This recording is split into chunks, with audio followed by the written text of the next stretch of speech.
In this video, I'll show you how we roughed in this small marine radio into our 1949 Spartan Manor camper trailer.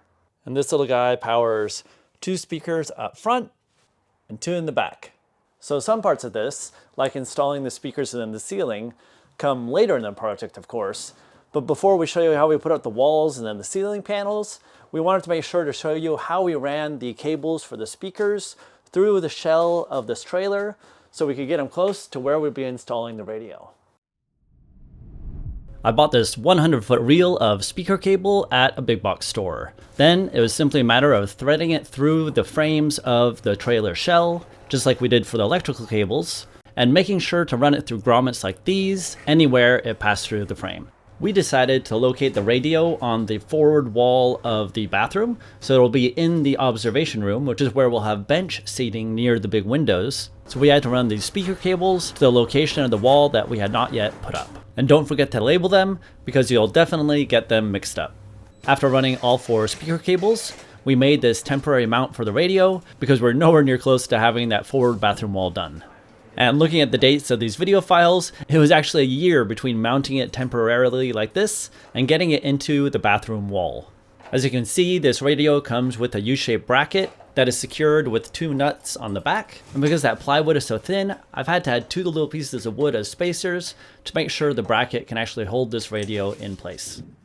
We initially intended to run this radio off of the DC converter in the back, which powers the ventilation fans in the roof. But because we got concerned about DC voltage drop across such a long stretch of wire, we ended up buying a second DC power supply and having it installed alongside the radio.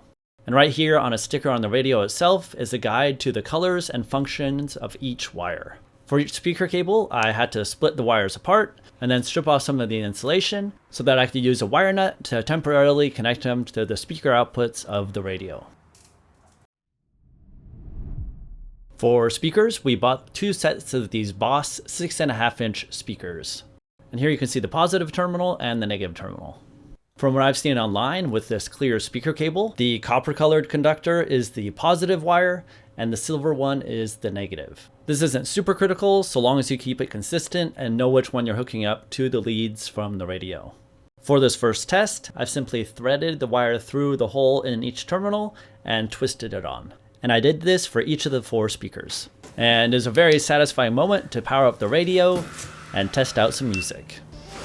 In order not to violate any music licensing, I've overlaid some royalty-free music to give you the idea.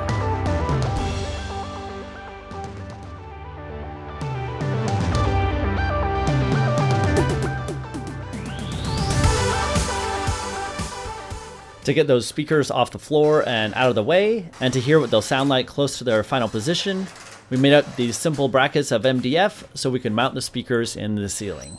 This required undoing our temporary connections to the speaker, which was then considerably harder to redo once it was up in the ceiling. Eventually, we did get the real ceiling panels up, which we'll show you in another video, and then we soldered these wires onto the speakers. Once we got the bathroom wall up, we were able to drill and cut a hole into it to fit the radio. And the back side of it, which is in the bathroom, will eventually be housed in a little cabinet like this.